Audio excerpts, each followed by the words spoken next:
ஆவடியில் மின்வாரிய அலுவலகம் அருகே இணைப்பு பெட்டியில் ஃபியூஸ் கேரியர்கள் திருடப்பட்டிருக்கிறது. அண்மை செய்தியாக பார்க்கிறோம். இதனால் மின் விநியோகம் பாதிக்கப்பட்டிருப்பதால் அப்பகுதி மக்கள் மிகுந்த வேதனை அடைந்திருக்கின்றனர். அண்மை செய்தியாக பார்க்கிறோம்.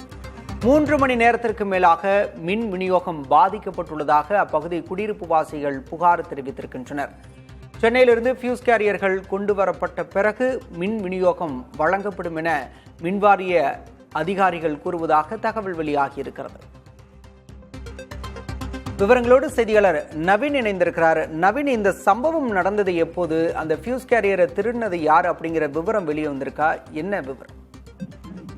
பல சென்னை புறநகர் பகுதிகளில் நள்ளிரவுகளில் தொடர்ந்து மின்வெட்டு ஏற்பட்டு பகுதி மக்கள் சிரமம் அடைந்து வந்தது போக புது பிரச்சனை ஆவடியில் ஏற்பட்டிருக்கின்றது.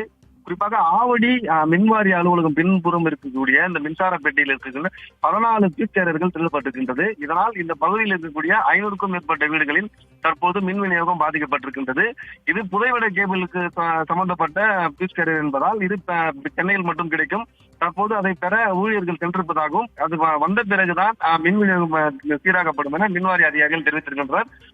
கொளுத்தும் வெயிலில் தற்போது இந்த ஆவடி வீட்டு வசி வர குடியிருப்பு மக்கள் மின்சாரம் இன்றி தவித்து வருகின்றனர்.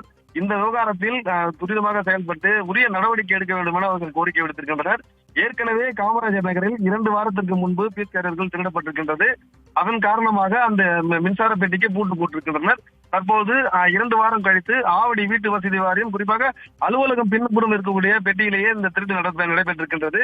இது திட்டமிட்ட சதியா அல்லது திருட்டுதானா என்ற கோணத்தில் விசாரணை நடைபெற்றிருக்கின்றது. விவரங்களுக்கு நன்றி நவீன்.